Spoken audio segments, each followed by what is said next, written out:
Alright there, my name's Ragtag and I'm the greatest gutter tier gamer that ever lived, by the way. Do you like my new hat?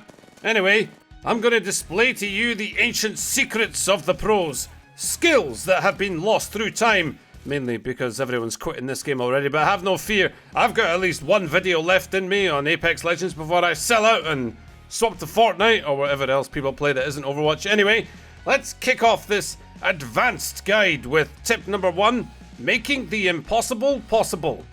Let me tell you a story. Well, we landed in a place no one gives a good fuck about, Relay. Gutter tier loot for a gutter tier squad, but it turns out other teams landed there as well and downed our bloodhound. All I was trying to do was lead those losers away from the shite zone. So the rescue mission began, and Pathfinder, well, he did his best, but he was surrounded by enemies that were ready to smash him right in the Is Pathfinder gay? Because if he is not, I do not want to play him anymore. It's a robot. I think it only likes other robots. Robosexual. Fucking robophobes. But this is important. Are there other LGBTQ robots? This is important to me. Please allow me to understand Respawn's lore. Wow. The gayest robot since Voltron. Shitpost. Fuck it, I hear with that. Things were looking bad, so I fired blindly into the enemies. My only hope now was to stop those vultures from thirsting my sexually ambiguous robotic friend, but there were so many of them. I ran into the fray like a wild beast who had never held a fully automatic machine gun before in my motherfucking life, but desire would be my weapon today. Desire to trigger every single trap, violently penetrate my overconfident farting foe. Take that, you bastard! My desire to live. Despite the odds being stacked against us, it wasn't over. I was desperate to revive my fallen comrade, but my vision clouded from the blood loss and I had no bandages. Simple shield cells would have to do here. It was time to make the impossible possible. I knew there was another enemy nearby. I could smell his arsehole across the grass, but now there he was. I unleashed hell into his chest. After feeling it crumble, I burst through the void and bought myself time to do what most could never achieve. I ran to my friend. Finally, we bought ourselves the time we needed. However, remember that enemy who I just peppered with bullets?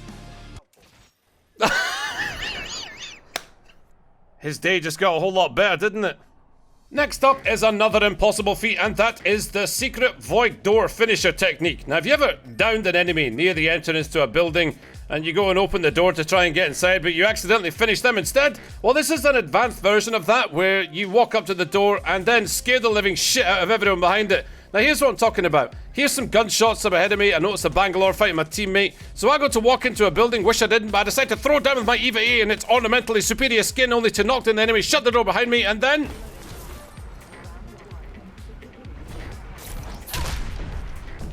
What the fuck was that?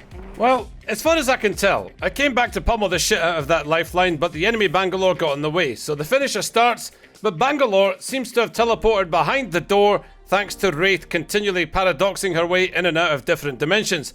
Lifeline was rezzing, I think, the Octane at that time, but she shited herself and changed her mind, probably still not sure how Bangalore ended up on her lap. Something I particularly enjoy about this clip is that if you watch it back very carefully, you can see Lifeline's reflection in the door as she is struggling to work out what the fuck is going on there. And the death box lands outside. Anyway, next up is a technique that many people will fall short on because only a professional player will be able to keep their cam under fire to pull off the bamboozle of a lifetime. And that is where we look at number 3, course correcting. Seems simple to talk about learning from your mistakes as you make them and then take the appropriate action to rectify the situation, but exploiting your enemy's mistakes and capitalizing on them, this is where it really starts to take hold. As you can see there, I refuse to let my teammates take that blue armor from me because I'm the superior player that needs the superior gear, so we swing away and heal up to prepare for the battle to come. Now, I know for a fact that those shots came from behind me, so when I'm going to poke my robotic schlong back around the corner, it will be with extreme caution. Enemies on the high ground, we swing up to surprise them, but our ballsack hits off the cliff edge. Now we're in a bad spot, but the enemies think I'm a terrible player and they give up the high ground, so it's time to learn from my previous mistakes and punish theirs by grappling all the way to the top and show them the power of the... you bastard!